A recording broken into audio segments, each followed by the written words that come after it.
If you've been listening to this podcast, you know I don't believe leadership is about titles. It's about responsibility and the courage to do the right thing. It's about who stands up when it would be easier to stay quiet. And today, you guys, I'm sharing some big news. I'm running for the United States Senate this year to represent the great state of Montana. That's right, I'm challenging Steve Daines for his seat. I didn't come to this decision lightly. For more than 2 decades, my life's work has been about protecting people, often in places where the stakes were life and death. I've hunted terrorists with special operations, neutralized spies, served as a senior bodyguard to a top Pentagon official, and helped take pedophiles and traffickers off the streets on almost every continent. But what that work taught me most wasn't how to fight. It taught me how to lead under pressure, how to tell the truth when it's uncomfortable, and how to protect the vulnerable, even when it costs you. My political platform is focused on accountability, protecting the vulnerable, education, and abundance for all Montanans. My entire life has been in service to this great country. I'm a third-generation service member. My grandfather served in World War II. My dad is a career military officer, having deployed to the Middle East himself.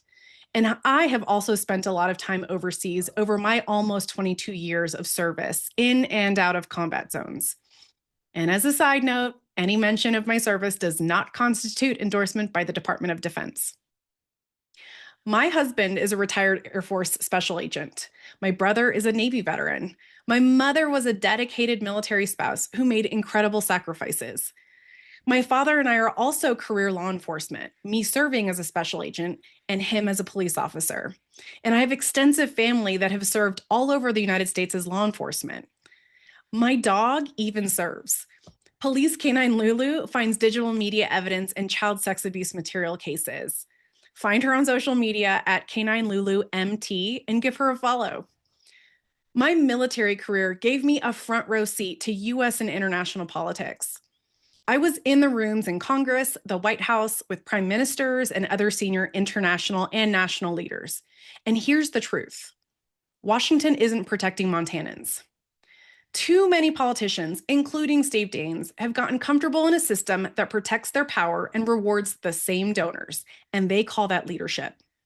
Meanwhile, Montanan families are working harder just to stay afloat. Veterans are slipping through the cracks. Women are losing control over their own lives. Young adults are losing hope that the American dream is possible for them. And our rural and agricultural communities are treated like an afterthought once the campaign signs come down. That's not how Montana works. We don't live by short-term games or political scorekeeping.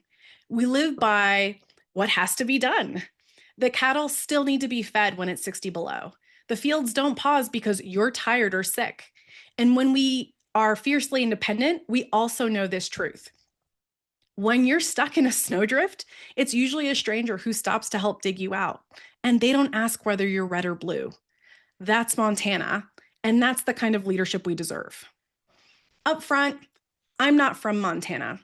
Because I spent my entire life moving every 1 to 3 years all over the nation and world as an Army brat, an active duty service member, and wife to an active duty service member, I've been to probably over 75 countries. But that travel gives me perspective. I know Montana feels polarized to many, but Montana still has the seeds of leadership the rest of the country desperately needs.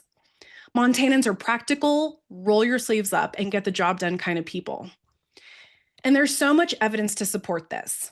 The 60 Minutes news report from a month ago, where they showcased how both sides of the aisle came together to prevent public lands from being sold off as part of the big, beautiful bill, is a prime example. In another instance, 9 Republicans in Montana's Senate voted with Democrats to reauthorize a Medicaid expansion, establish a child tax credit, increase access to maternal health care, and pass a state budget because they put their people over politics. These stories were covered by the biggest media outlets on the planet because there is no other state leading in this way. That is leadership. And it's the kind of leadership the US needs. And folks, I personally haven't found it anywhere else in the country. While most states are too red or too blue, I believe in what so many others say. Montana has never been just red or blue. It's the most purple state in the union. And Montana deserves better than career politicians that put party loyalty ahead of you. Steve Daines had his turn, and what has he done lately? He hasn't shown up to work. As an elected representative, the bare minimum expected of you is to show up and represent the people of Montana.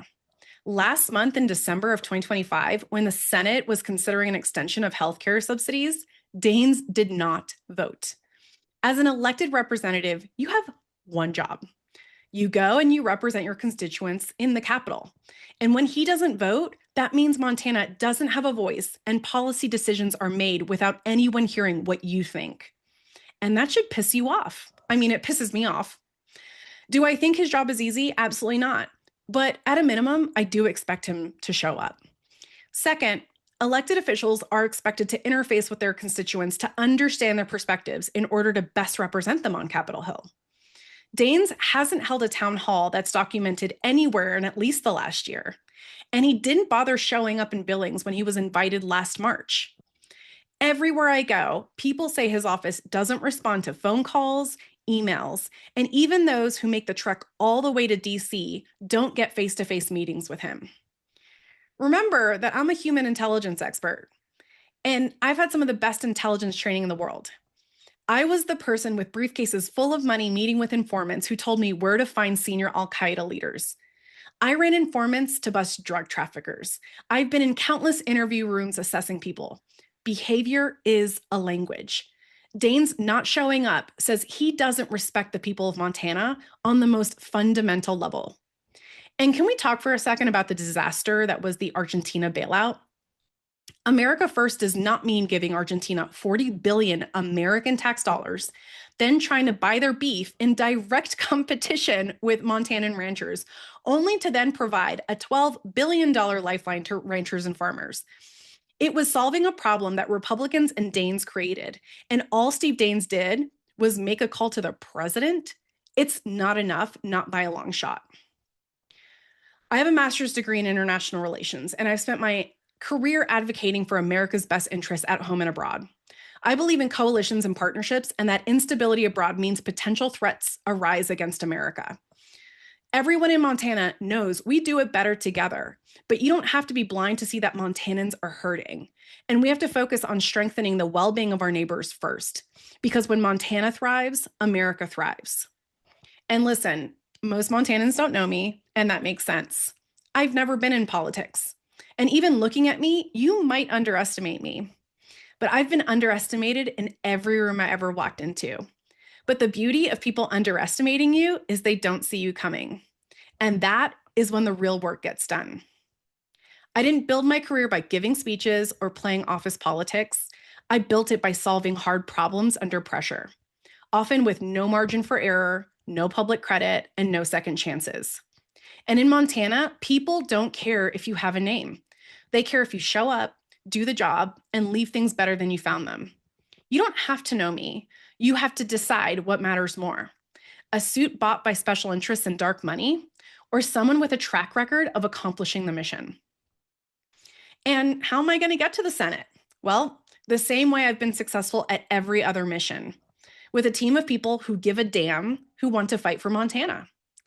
In recent years, I pivoted from running large-scale law enforcement operations where we arrested traffickers and pedophiles and recovering abused kids to teaching others how to replicate the successes that we had.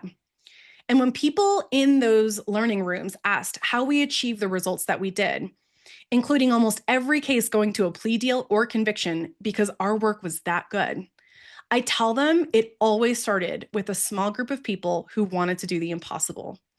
Usually it was less than 5 folks in any jurisdiction I worked in who overcame agency politics, self-doubt, and a lack of resources to achieve a result no one person could have done alone. I believe the same to be true of Montanans. I know you guys are frustrated by the economy, high housing costs, property taxes, healthcare, education, and the powerful exploiting the vulnerable. And it's easy to think you don't have the power to create the change you want in your community. But what I know to be true from all of my years of advocating for the vulnerable is when you bring your gift and I bring my gift, we can create a better community together. We can hold those who abuse their power accountable, and we create hope. And when others see what a few can do together, hope spreads. I've seen it play out many times over the last 2 decades. One of the greatest joys of my life has been hearing of agents and other intelligence professionals taking the techniques I taught them to other jurisdictions, knowing they have the confidence and belief that they can help the vulnerable thrive and hold perpetrators accountable is one of my proudest achievements. And listen, I get that things feel really broken in government. Having traveled all over the world, I've seen what true broken government looks like. America isn't perfect and she has her problems, but I still believe she's the best the world has to offer. One of my terrorism informants was an Al Qaeda car bomb maker. As with any conversation, there's always some level of rapport building that happens.